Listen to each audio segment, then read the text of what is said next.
صل وسلم في كل حضرة أبدا عدد معلوماتك على سيدنا محمد وآله وارحمنا والمسلمين واحفظنا وانصرنا والمسلمين وفرج عنا والمسلمين وعجل بإهلاك أعداء الدين وهب لنا ولأحبابنا في هذه الساعة وفي كل حين أبدا ما وعدته في كل حين أبدا على حياتنا بالدارين وافتح علينا كل العالمين واغننا بحلالك عن حرامك وبطاعتك عن معصيتك وبفضلك عمن سواك واهدنا لأحسن الأعمال والأخلاق لا يهديك أحسنها أنت واصرف عنا سيئات لا يصرف عنا سيئات إلا أنت اللهم إنا نسألك كمال العافية والمعافاة الدائمة في ديننا ودنيانا وأهلنا وأموالنا اللهم استر عوراتنا وآمن روعاتنا واكفنا كل هول دون الجنة وارزقنا وأحبابنا أبدا سعادة الدارين اللهم يا سابق الفوت ويا سامع الصوت ويا كاشي العظام لهما ومنشرها بعد الموت صل على سيدنا محمد وآله وسلم واجعل لنا وللمسلمين من كل هم فرجا ومن كل ضيق مخرجا وارزقنا يا أول الأولين ويا آخر الآخرين ويا ذا القوة المتين ويا راحم المساكين ويا أرحم الراحمين أنجز لنا رحمة من عندك نسعد بها في الدنيا والآخرة وتقضي لنا كل حاجة فيهما وللمسلمين وتهب لنا بها ما وهبته للمحبوبين وترزقنا بها كمال المعرفة والمحبة والهدى والتوفيق والتقى والعفاف والعافية والغنى والرضا واليقين وتجمع لنا بها بين خيرات الدنيا والدين مع كمال السلامة من الفتن والمهن ومن كل شر وغفلة وكرب وضر وذنب وعيب وشهر وعين اللهم إنا نسألك لنا ولأحبابنا أبدا وللمسلمين إلى يوم الدين في كل لحظة أبدا من خير ما سألك منه عبدك ونبيك محمد صلى الله عليه وآله وسلم وعبادك الصالحون ونعوذ بك مما سألك منه عبدك ونبيك محمد صلى الله عليه وآله وسلم وعبادك الصالحون وأنت المستعان وعليك البلاء ولا حول ولا قوة إلا بالله اللهم هب لنا ولهم كل خير عاجل وآجل ظاهر وباطن أحاط به علمك في الدين والدنيا والآخرة واصرف وارفع عنا وعنهم كل سوء عاجل وآجل ظاهر وباطن أحاط به علمك في الدين والدنيا والآخرة يا مالك الدين والدنيا والآخرة اللهم ربنا آتنا في الدنيا حسنة وفي الآخرة حسنة وقنا عذاب النار ربنا لا تؤاخذنا إن نسينا أو أخطأنا ربنا ولا تحمل علينا إصرا كما حملته على الذين من قبلنا ربنا ولا تحملنا ما لا طاقة لنا به واعف عنا واغفر لنا وارحمنا أنت مولانا فانصرنا على القوم الكافرين وصل اللهم على عبدك ورسولك سيدنا محمد وعلى آله وصحبه وسلم وارزقنا كمال المتابعة له ظاهرا وباطنا في عافية وسلامة برحمتك يا أرحم الراحمين يا أرحم الراحمين يا أرحم الراحمين يا عودتي يا عودتي يا مقيم وجهت لك وجهتي أجل بغضي يا عظيم يا الله سخير الأسباب وذلل الصعاب وافتح لنا نصر منك يا كريم يا الله ورد كيد الكائد وكل طاغ مارد وحاسد معاند بحق سر طاسين ميم يا عمدتي يا عدتي يا منقذي من شدتي وجهت لك وجهتي عجل بغوثي يا عظيم يا الله سخير الأسباب وذلل الصعاب بنزر منك يا كريم يا الله ورد كيد الكائد وكل طاغ مارد وحاسد معاند بحق سر طاسد ميم يا الله يا عمدتي يا منقذي من شدتي وجهت لك وجهتي عجل بغضي يا عظيم يا الله سخر الأسباب وذلل السحاب وافتح لنا الأبواب بنصر منك يا كريم يا الله ورد كيد الكائد وكل طاغ مارد وحاسد معاند بحق سر طاسد ميم يا الله.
Ada amidan alimannya. Cuman makmumi nerok imam.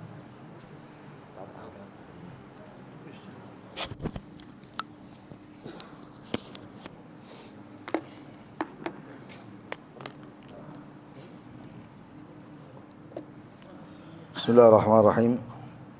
نوينا مثل ما نوه آباؤنا وأجدادنا وشيوخنا ورجالنا وأصلافنا الصالحون ونوينا مثل ما نوى سيدنا الإمام عبد الله بن حسين بن طاهر وسيدنا وجميع المتقدمين في هذا المسجد أن الله يغفر لهم ويرحمهم ولدرجات في الجنة وجميع مشايخنا ومعلمينا ولأصحاب الحقوق علينا وذوي وجميع المتقدمين الله يدخلنا يدنا في نياتهم وأعمالنا في أعمالهم وأن الله يغفر لهم ويرحمهم ودرجات في الجنة. الفاتحة.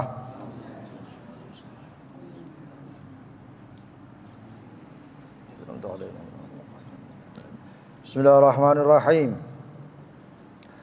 الحمد لله رب العالمين اللهم صل وسلم على سيدنا محمد وعلى آله وصحبه أجمعين. نوينا تعلم وتعليم والنفع والانتفاع والتذكر والتذكير والإفادة والاستفادة وحث على تمسك بكتاب الله بسنة رسوله صلى الله عليه وسلم دلالة على الهدى والخير ابتغاء وجه الله مرضاته وقربه وثوابه سبحانه وتعالى.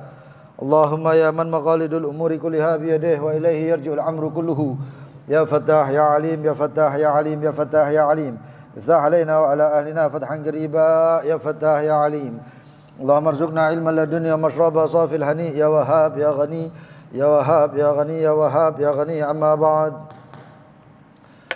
ومن كلامه صلى الله عليه وآله وصحبه وسلم الراحمون يرحمهم الله تعالى ارحموا من في الأرض يرحمكم من في السماء. الرحم سجنة من الرحمن من فصلها وصله الله ومن قطعها قطعه الله تعالى. لا يرحم الله من لا يرحم الناس لا تنزع الرحمة إلا من شقي.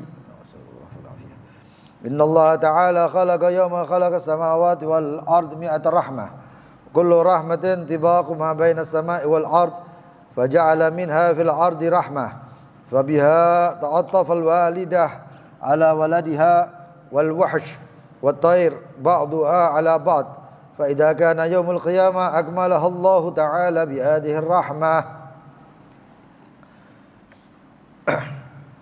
Berkata baginda Nabi Muhammad SAW, Ar-Rahimuna yarhamuhumullahu ta'ala. Orang yang rahmat, orang yang penuh kasih sayang pasti dikasih sayangi juga oleh Allah Subhanahu wa taala. Kadang-kadang kita ini banyak masalah, kadang-kadang kita banyak ujian, kadang-kadang kita banyak musibah dan lain sebagainya. Itu mungkin, enggak semuanya, mungkin itu adalah bentuk rahmatnya Allah. Mungkin juga bentuk ujian dari Allah. Mungkin juga itu karena kita tidak pernah berkasihan kepada sesama. Bentuk rahmat daripada Allah bagaimana? Ada orang meninggal masih muda, mungkin itu rahmat dari Allah. Rahmatnya apa? Mungkin kalau dia hidup setelahnya, mungkin dia kalau panjang umur banyak maksiatnya. Kan kita nggak tahu. Kadang-kadang Allah Subhanahu wa taala rahmat kita nggak dikasih rezeki banyak-banyak, dikasih rezeki pas-pasan. Ya, kita ini rezekinya pas-pasan semuanya. Rezekinya kita ini sebenarnya berkecukupan karena Allah mengatakan aghna huwallazi aghna wa aqna. Allah yang memberikan, ya, aghna kekayaan, ada orang kaya sampai melebihi daripada kecukupannya. Tapi ada orang aqna yang dicukupkan. Tapi yang bikin kita ini merasa kurang kadang-kadang itu adalah kita pertama sifat tamak mungkin. Kedua juga mungkin kurang bersyukur. Mungkin juga gaya hidup terlalu tinggi, besar pasak daripada tiang. Kadang-kadang ada orang nggak kerja tapi pengennya itu melip tinggi. Ini amal namanya. Ini. Padahal kalau dia standarnya dia itu insya Allah. Tapi supaya kita bisa seperti misalnya lebih lagi rezekinya lebih banyak, bagaimana? Tingkatkan kualitas.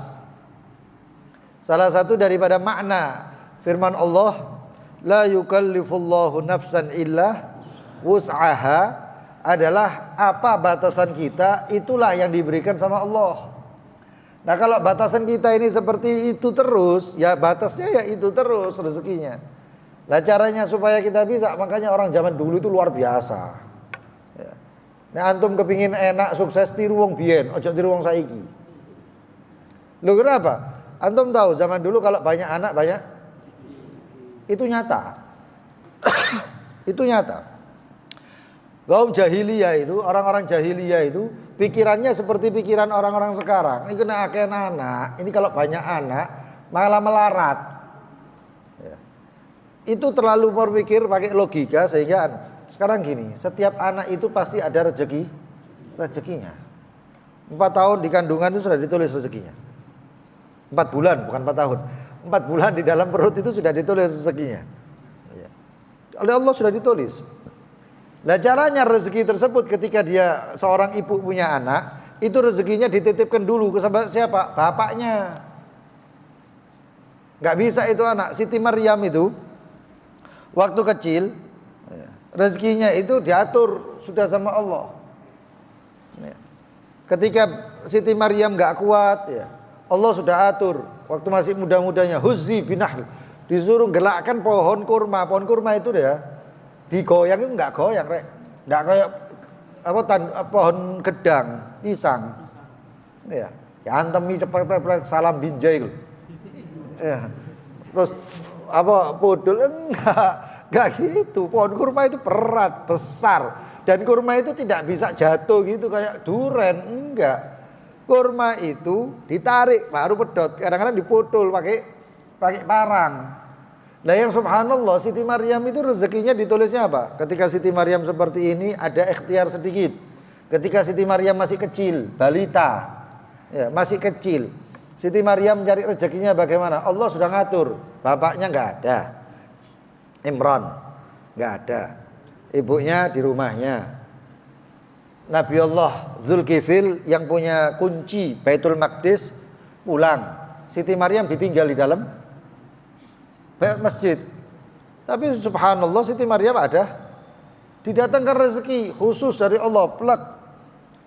Nabi Allah Zulkifil iling, ya, Zulkifil itu. Ingat, ya ilah Allah Siti Maryam ditinggal. Maryam ditinggal, dibuka itu pintu Baitul Maqdis. Begitu dibuka Siti Maryam di mihrab santai. Ambil mangan. Lu rezekinya itu.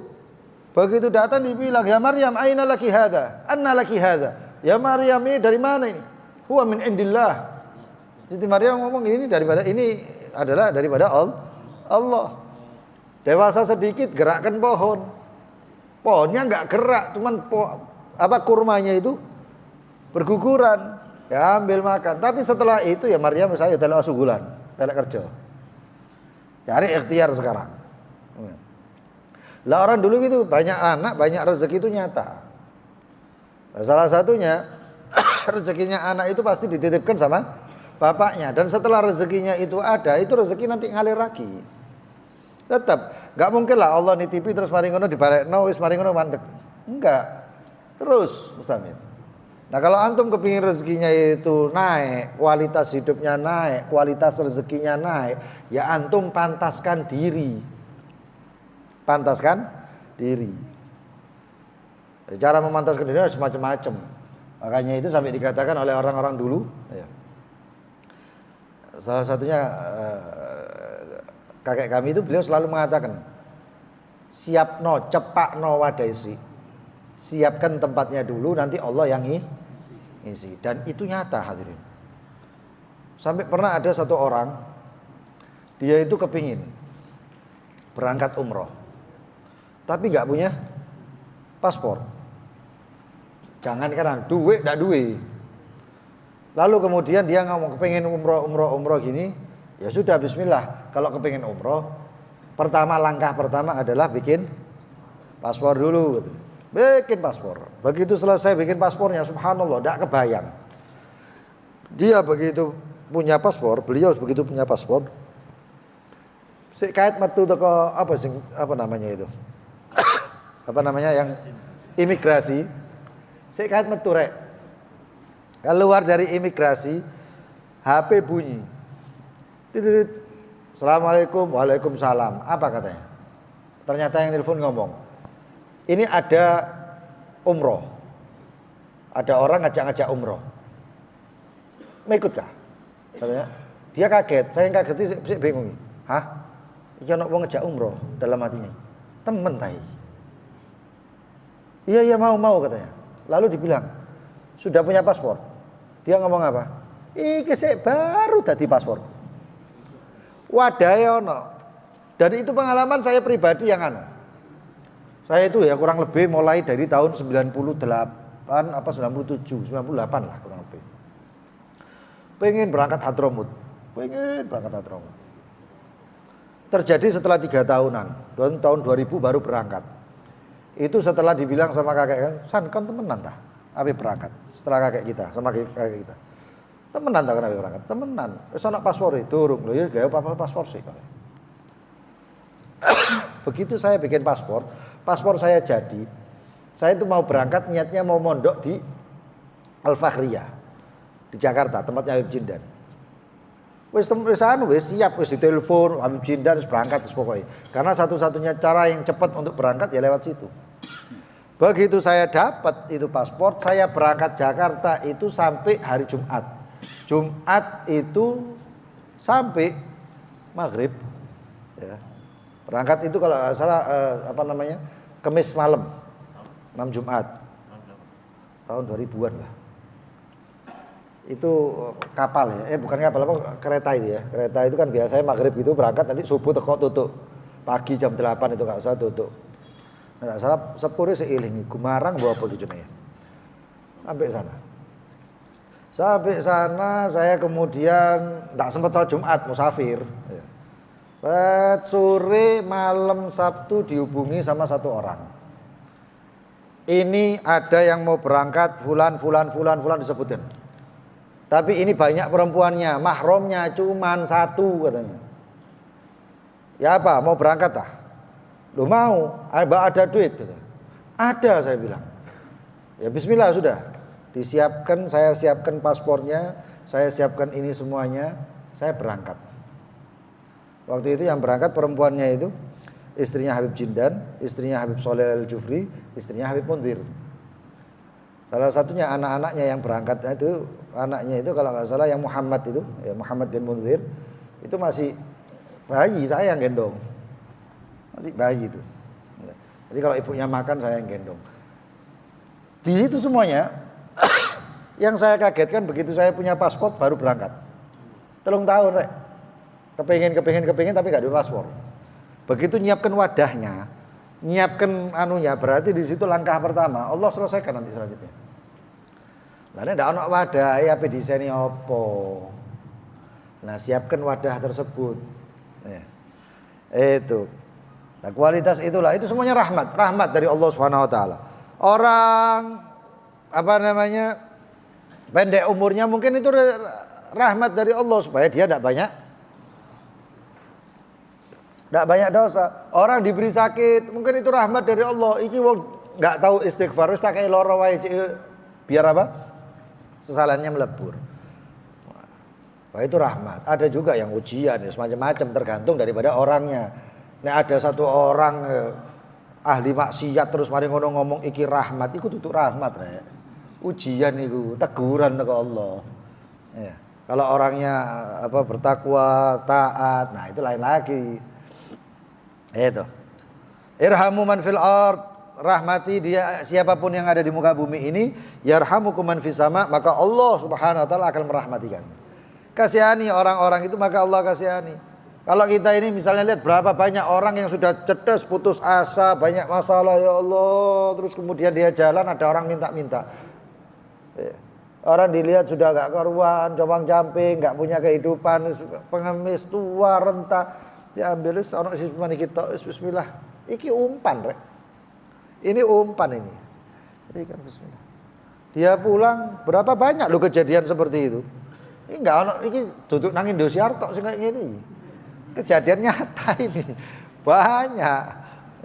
Banyak itu. Berkat ini sedekah langsung Allah kasih dia kesuksesan luar biasa. Kenapa? Rahmat, kasih sayang. Ar-Rahim, rahim itu sijnatu minar Rahman. Adalah seperti ikatan dari Allah Subhanahu wa taala. Man wasalaha, siapa yang menyambung, wasalahullah, akan disambung oleh Allah. Wa man qata'aha, barang siapa yang memutus silaturahim, qata'ahullah taala, maka akan diputus juga dia. Man sarrahu ay yuwassa' lahu fi rizqih wa yumaddu lahu fi umrih wa yuqalahu maitatassu falyattaqillah wal yasur rahimah. Siapa yang ingin rezekinya dibanyakkan, dilancarkan dan dipanjangkan umurnya serta dihindarkan dari kematian yang buruk, maka hendaknya dia bertakwa dan menjalin silaturahmi. Itu hadis baginda Nabi Muhammad. La yarham man la yarhamun nas. Tidak dirahmati oleh Allah siapa yang tidak rahmat dengan orang. Bengis, enggak ada rahmatnya itu. Itu. Apalagi bulan Ramadan ya. Rasulullah SAW ajwadu min rihan marsalah, terutama di 10 akhir ini. Rasulullah SAW itu sifatnya itu di bulan Ramadan itu waduh luwih dermawan lagi. Lebih luar biasa lagi baginda Nabi Muhammad. Di luar bulan Ramadan itu sudah luar biasa, masuk bulan Ramadan lebih lagi. Konon baginda Nabi Muhammad SAW 10 hari terakhir seperti ini la yanam abadan la yanam. Enggak tidur baginda Nabi Muhammad. Ibadah terus. Cobaan rek iso rek. Ayo iso ta? Ana sing gak turu 10 dino. Melaku teko rene mulai omahe kesasar.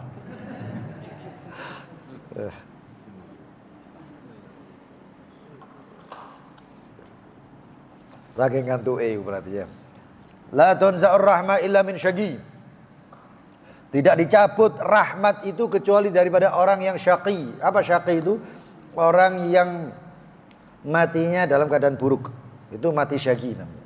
Sedangkan orang yang beruntung adalah sa'id. Atau bahasanya itu ya meninggalnya insyaallah husnul khatimah. Innallaha ta'ala khalaqa yawma khalaqa samawati wal ard mi'atar rahmah. Allah Subhanahu wa taala menciptakan, ketika menciptakan langit dan bumi, di situ Allah juga menciptakan rahmah. 100 rahmat. Setiap rahmat kullu rahmatin tibaq ma baina sama wal ard. Setiap rahmat itu memiliki tibak, artinya tingginya itu ma baina sama wal ard, antara langit dan bumi. Faja'ala minha fil ard rahmah, maka dijadikan satu rahmat itu di muka bumi diturunkan.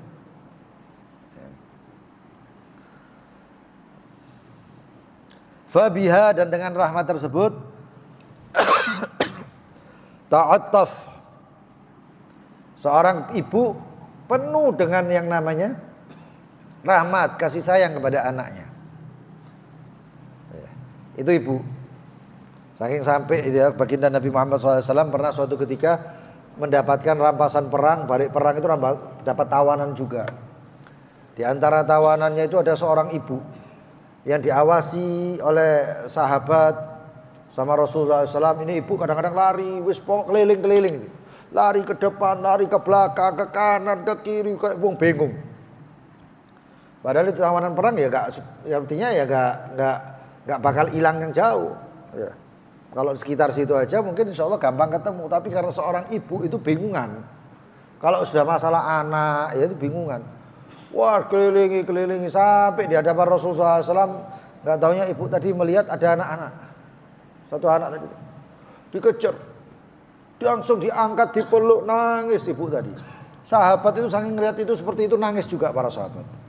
Kata baginda Nabi Muhammad SAW, apakah kau lihat dan apakah kamu pikir jika seorang ibu tadi itu, mungkinkah ibu tadi ketika melihat seperti itu anaknya dan di depannya ada api, lalu anak tersebut dilemparkan di dalam api? Lah ya Rasulullah, nggak mungkin, mustahil nggak mungkin. Ketahuilah wahai para sahabatku, sesungguhnya Allah lebih rahmat daripada orang tua kepada anaknya. Allah itu tidak kepingin kita masuk neraka ya hadirin. Gak kepingin. Cuman kadang-kadang kita yang keterlaluan. Ya. Makanya mudah-mudahan masuk surga semuanya bi ghairi hisab. Bisa pakai hisab lagi ya. Orang tua kita, anak istri kita, orang-orang yang kita kasihi semuanya mudah-mudahan masuk surga bi ghairi hisab. Nah, ya itu. Satu rahmat seperti itu, seorang ibu sampai. Wal wuhsh, hewan liar, binatang buas, burung-burung semua satu sama lain. Tidak ada yang apa? Yang sampai seekor binatang buas memakan anaknya. Sampai ada satu ekor burung binatang gitu loh. Itu kalau lahir, nanti itu anaknya dia tahu ini anaknya bakal cacat atau enggak, lalu kemudian dimakan itu anak.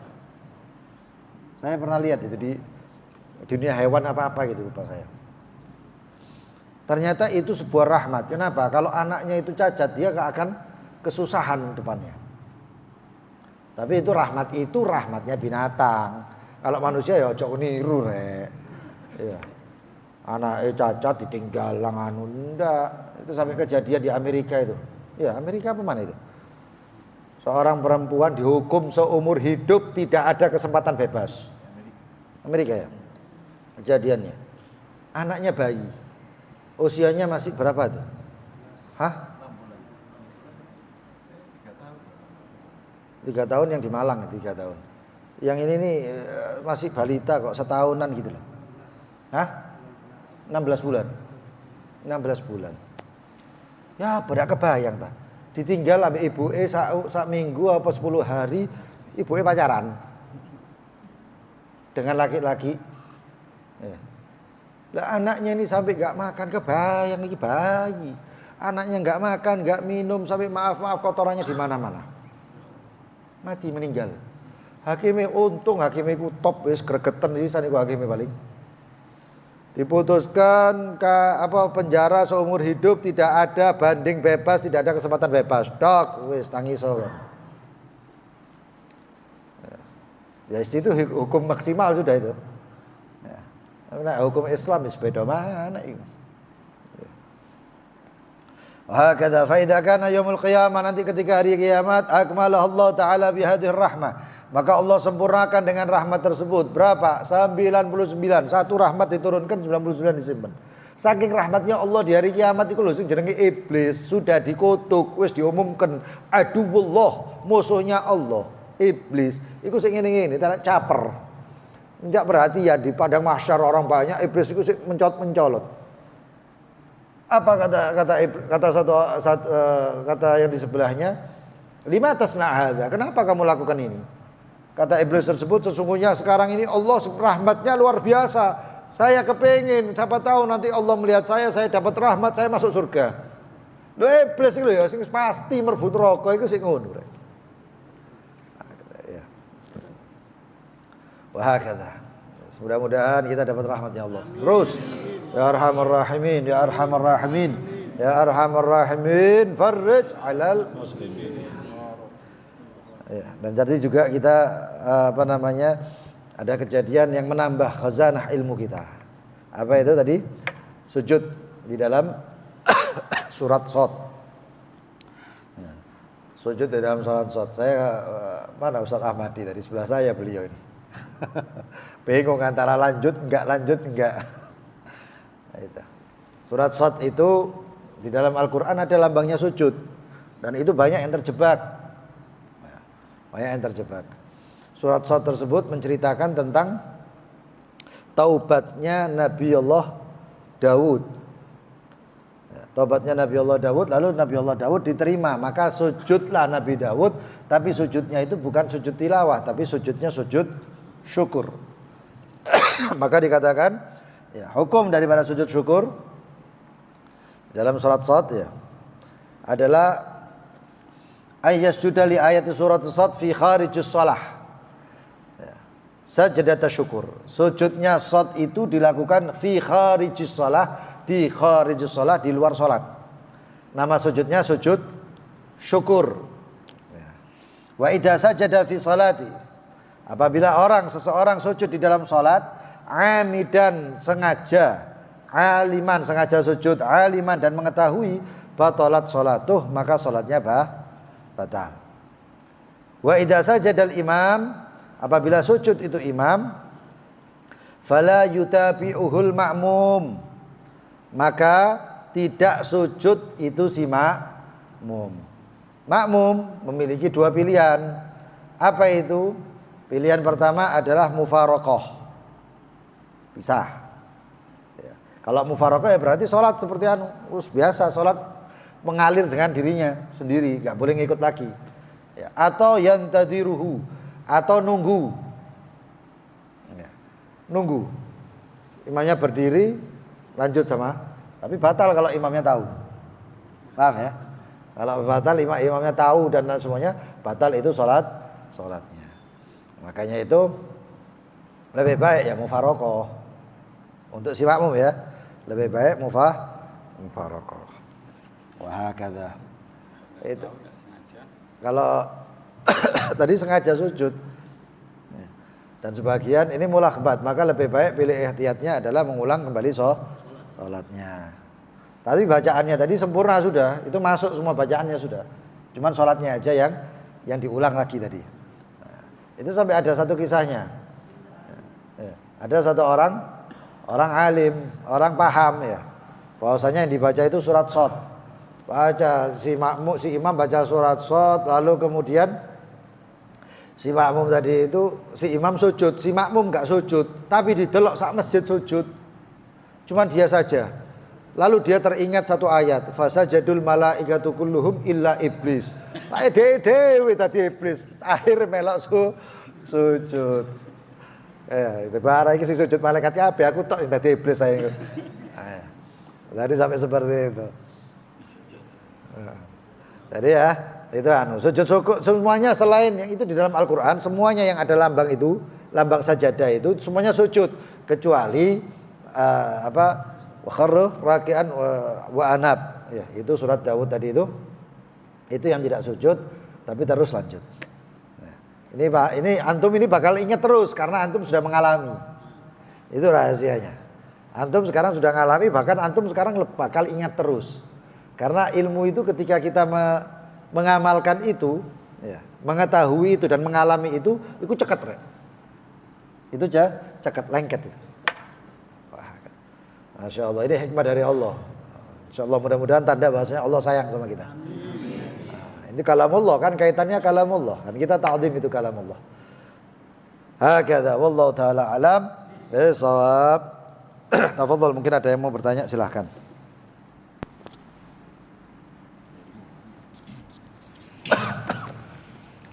Di Al-Quran kurang lebih ayatnya seperti ini, kurang lebih ya.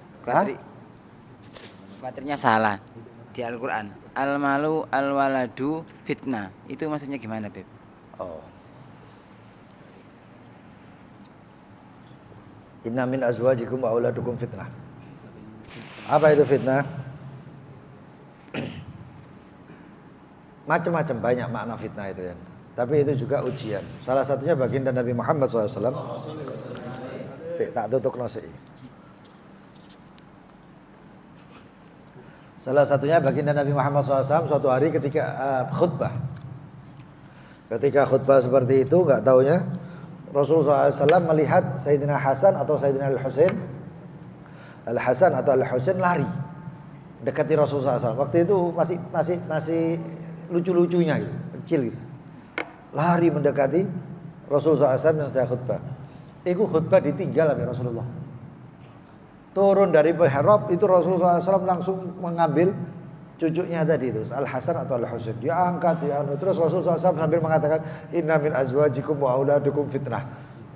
Saya kayaknya ini fitnah ini. Maka kita itu seperti itu ujian. Fitnah itu berupa ujian. Kadang-kadang kita ini Allah Subhanahu wa taala bukan cuma kasih ujian inna min amwalikum, tapi juga terkadang dari keluarga. Ujian itu apa bentuknya? Ujian itu macam-macam. Kadang-kadang kita ini sudah mau hadir majelis, kok aku dewi misalnya ya. Saya ini kadang-kadang mau hadir majelis. Nanti kalau ada anak yang kecil, anak saya yang kecil itu nangis, papa ikut, bah bingung. Akhirnya sudah berangkat majelis. Ini fitnah. Ini ujiannya ini salah satunya. Nah itu salah satu bentuk ujian. Kadang-kadang rencana kita pun batal gara-gara keluarga, gara-gara istri, gara-gara anak. Terus aku tak i'tikaf wis nang masjid 10 dino terakhir misalnya. Pas tak i'tikaf aku tak ibadah. Enggak taunya istri datang. Ayo tukokno klambi ya arek-arek iku ndak ono kabeh. Batal i'tikaf. Daripada diamuk terus. Ayo kan. Nah ini salah satunya ujian ini. Fitnah itu bentuknya ujian. Itu. Paham ya? Nah, itu salah satu bentuknya. Fitnah yang lain banyak. Ini ada yang ketinggalan kunci Honda. Tak pikir roti ulang tahun.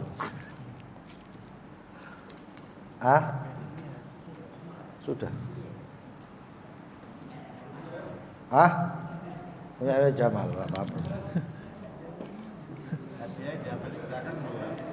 Hadiahnya bisa diambil di belakang nanti, di bawah. Atau yang lain, ada yang lain?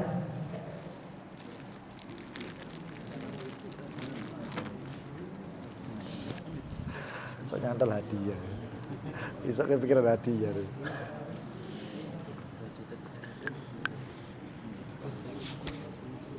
Atau ada yang lain, silahkan.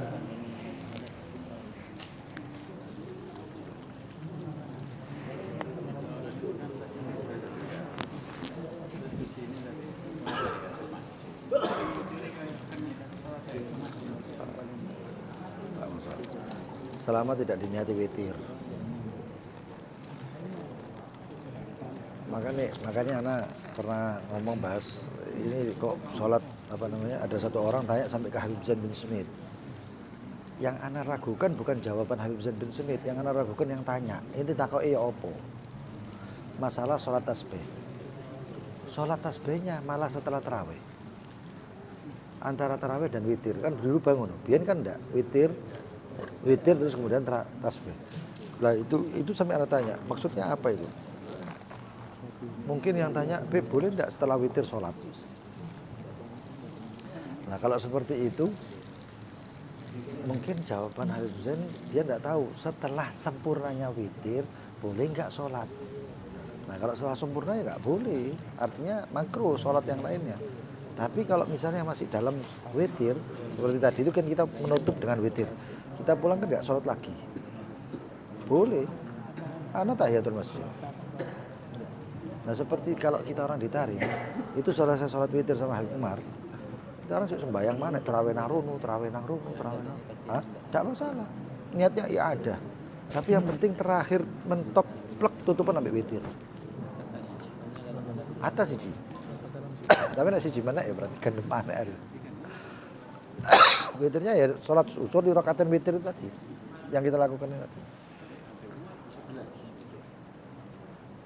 11 itu 11-nya jamaah keliling soalnya.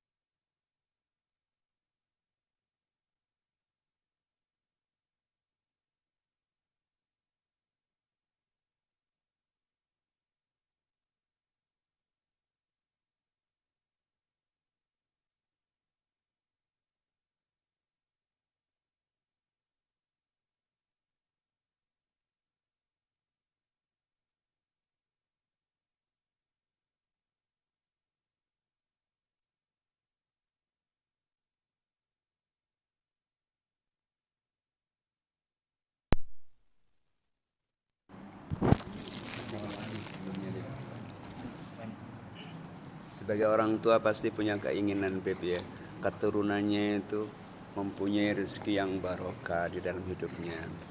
Ada cerita Beb ya, mohon maaf. Saya punya tetangga, beliau sudah almarhum. Keturunannya itu bahkan sampai cucunya itu meneruskan apa yang dilakukan abahnya. Pada saat itu abahnya itu jualan perhiasan dan kosmetik. Sehingga anak-anaknya 4 laki-laki itu semuanya jualan itu. Dan alhamdulillah mereka sukses semua Beb. Menurut pandangan saya sukses itu karena punya rumah lebih dari 1, punya mobil, dan anak-anaknya baik yang masih remaja itu dihajikan semua dari itu. Saya tuh berpikir begini, Beb, mohon maaf, saya hanya melihat lahiriahnya saja, ibadahnya ya begitu-begitu saja. Saya lihat dia hadir di majelis ya begitu. Kemudian maaf ya kalau berdoa berwirid ya itu saja, tidak ada perkembangan lain. Kalau saya nilai secara tajwid ya masih kurang begitu. Tapi mereka diberikan rezeki oleh Allah yang barokah itu. Anaknya juga solihah semuanya saya lihat itu. Saya sebagai manusia pasti iri. Lah apa yang dilakukan sebagai orang tua kepingin seperti itu. Terima kasih. Oh iya, mohon maaf diteruskan. Kebiasaan cucu dan anaknya itu diikuti abahnya, pesannya apa? Mereka hadir di majelis Rauha, dan saya tanya kenapa tidak mau hadir di majelis lain seperti Burda atau apa itu saya tanya, enggak, abah saya hanya dulu hadir di majelis Rauha itu aja sampai sekarang orangnya. Terima kasih. Insyaallah. Ya, itu majelis Rauha itu majelis luar biasa loh. Majelis luar biasa. Bukan berarti terus majelis Burda enggak, majelis Burda luar biasa. Orang-orang yang bikin itu bukan orang-orang sembarangan. Orang-orang solehin, orang-orang yang ikhlas. Makanya Burda itu mungkin majelis Rauha ini mungkin usianya 80 tahun ke atas. Burda itu mau tahu dari kalau nggak salah dari tahun 60 apa 50 juga. 1950 sampai sekarang berapa tahun itu. Luar biasa, dan itu mungkin berkahnya. Lalu kemudian tidak semuanya itu dinilai dari zahir amalnya. Karena pernah suatu ketika Rasulullah SAW itu melihat seorang sahabat. Rasulullah SAW kumpul bersama sahabat, lalu Rasulullah SAW mengatakan, sayadkhul alaikum rajulun min ahlil jannah. Akan masuk kepada kalian seseorang daripada penghuni surga. Satu orang datang denganmu biasa, orangnya santai, sholat, assalamualaikum. Besoknya gitu lagi Rasulullah SAW. Sayadkhul alaikum rajulun min ahlil jannah. Akan masuk seseorang daripada penghuni surga. Orang itu tadi. Besoknya 3 hari berturut-turut. Ini membuat Sayyidina Abdullah bin Umar bin Khattab penasaran. Akhirnya datang ke rumah itu pura-pura geger Sayyidina Umar atau apa, enggak tahu pura-puranya itu. Kemudian minta bertamu, minta izin bertamu di rumah tersebut 2 harian. Akhirnya diamati sama Sayyidina Abdullah bin Umar. Diamati ibadahnya si akean aku, wirite ya si akean aku, ikine ya si akean aku. Jadi amalannya semuanya amaliyahnya lebih banyak Sayyidina Abdullah bin Umar yang waktu itu masih muda dibandingkan orang tersebut. Tapi yang bikin heran itu kok Rasulullah SAW 3 kali berturut-turut ngomong ini penghuni surga, dia juga yang masuk. 3 kali berturut-turut, enggak sembarangan. Sampai hari kedua enggak menemukan sesuatu yang khusus. Akhirnya kata Sayyidina Abdullah bin Umar, ini waktunya sudah balik. Lalu ngomong, enggak kuat Sayyidina Umar yang ngempeti. Ngomong, gini loh ya, saya ini heran. Kamu ini punya amalan apa kok sampai Rasulullah SAW ini nyebutkan 3 kali berturut-turut engkau penghuni surga. Amalan apa yang kamu punya ini? Kata orang tersebut, ya enggak duwe. Ya aku sembahyang ya ngono, aku ya segini ya gini, ya amalan-amalan ya seperti itu yang kamu lihat katanya. Enggak, pasti ada amalan yang beda. Apa? Ayo sebutkan. Dipaksa-paksa lalu dia mengatakan, ya saya punya kebiasaan satu. Apa? Ketika saya mau tidur, mau istirahat, saya mengatakan, ya Rob, apabila ada yang bersalah sama saya maafkan semuanya. Kata Sayyidina Abdullah, oh ya iki. Ya yang dimakan illa man atallaha biqalbin salim, hatinya selamat itu. Nah ya itu. Enggak tahu itu mungkin hatinya, mungkin orangnya, mungkin ada satu amalan yang kemudian dilihat ini bikin kagum Allah, bikin senang Allah, kemudian diberi kelancaran seperti itu. Tapi saya beritahu ya, roha itu bukan sembarangan. Dulu banyak yang hadir, kiai-kiai itu banyak yang hadir. Allah yarham Kiai Soleh Qasim. Ya. Terus banyak kiai, banyak kiai, masya Allah. Ulama-ulama, wali-wali. Sampai saya pernah dengar satu orang mengatakan, kalau ada satu orang wali dari luar negeri datang ke sini, kalau nggak masuk tempatnya roha, itu kewaliannya masih diragukan. Sampai orang ngomong dulu. Kagak ada. Ya luar biasa. Ya. Untuk hadiri, kalau tidak baca, ya duduk, dengarkan, penuh adab dan lain sebagainya. Luar biasa. Hah? Apa? Margi. Iya. Luar biasa. Wallahu ta'ala a'lam bissawab. Bismillahirrahmanirrahim. Ya Rabbana i'tarafna wa annana asrafna ala ladha ashrafna faktub تغسل لكل حوضا واستر لنا العورات وآمن الروعات واغفر لوالدينا والأهل والإخوان وسائر الخلان وكل ذي محبة أو جيرة أو صحبة والمسلمين أجمع آمين يا ربي أسمع فضلا وجودا منا لا باكتساب منا بالمصطفى رسولنا نهضى بكل سهول يا الله صلى وسلم ربي عليه أن الحبيب وآله وصحبه إذا لا تصبح والحمد لله بالبدء والثناء سبحانك اللهم وبحمدك اشهد ان لا اله الا انت استغفرك واتوب اليك اللهم صل على محمد